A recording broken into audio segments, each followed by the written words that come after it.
Sa konteksto lang po muna natin, no? Yung tanong po kasi na pabor o hindi, immaterial na po sa aming mga member of the House yan eh. Bakit po?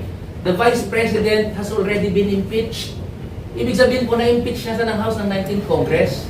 Yung articles of impeachment po supposedly nandoon na sa Senado. So wala na pong bearing kung tatanungin nyo kami, ikaw ba pabor o hindi, na-impeach na po si VP. So kailangan na po mag-trial sa Senado. Ito po ang tingin namin dyan. Alam niyo po, si Vice President Sara Duterte herself said, she is more than willing to face the trial. Bakit hindi kinukonvene, hindi agad kinonvene ni Senate President Chis Escudero? Kaya anong nangyari po, nagkandaletse-letse, nagkagulo-gulo. Kaya po kami na nasa 20th Congress, hindi po namin mauna, tatawid ba sa atin?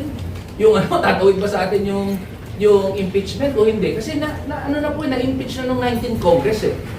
So ang kailangan na lang po, yung trial doon sa Senado. Ngayon po, patungkol dyan, we are for accountability. Dapat, natin yan, ituloy natin yan. Kasi gusto rin ng mamamayang Pilipino at ng mga manggagawa na malaman kung ano ba talaga yung katotohanan. Let us take note of this. The trial is not tantamount to conviction. Ang pagkakaroon ng trial ay hindi pa yan conviction, hindi pa rin acquittal yan. Kaya nga po magta-trial eh. Kasi pakikinggan yung isang panig, pakikinggan yung isa pang panig. Then from there, yung mga senator judges, they shall make their decision based on the merits. Kaya kami sa kamanggagawa, sinasabi natin, mag-base tayo sa merits. Si Vice President Sara Duterte, sinasabi niya, ready kami humarap dyan. Ready kami humarap dyan. Bakit hindi? Ngayon po, debate pa eh. Debate pa hanggang ngayon, madi-dismiss ba? Magkakaroon ba ng trial o hindi? Sundin na lang po natin yung nakasulat sa konstitusyon, di po tayo maliligaw.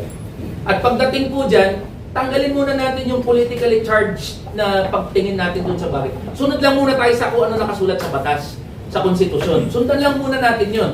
Kasi again, ang trial ay hindi pa conviction or acquittal. Ang problema ni Senate, pansin niyo po, medyo nakatutok ako kay Senate President Chis, no? Binabanatan natin si Senate President Chis Escudero kasi siya po ang may cause ng gulo na yan eh. Siya po may cause ng gulo na yan eh. Ini-dribble niya eh. Hindi po. Yes. Nagtatanong tao siya palagi. Hindi po siya makapagkaroon ng decision niya na this is the decision of the Senate as an impeachment court. Susundin niya lang yung nasa batas. Palaging delay eh. I-dribble. Bakit? Meron po bang pinoproteksyonan si Senate President? Meron po ba siyang sinusunod na instructions? That's for him to answer. But for us, as members of the 20th Congress, we will respect what is written on the law. So, ganun lang po yun, Chief. Pero totoo ba may nagpodo talaga parang push yung impeachment? Ayan, hindi ko po masasabi.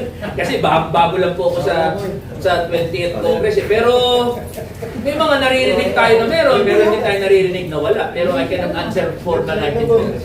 Okay. Magkano ba?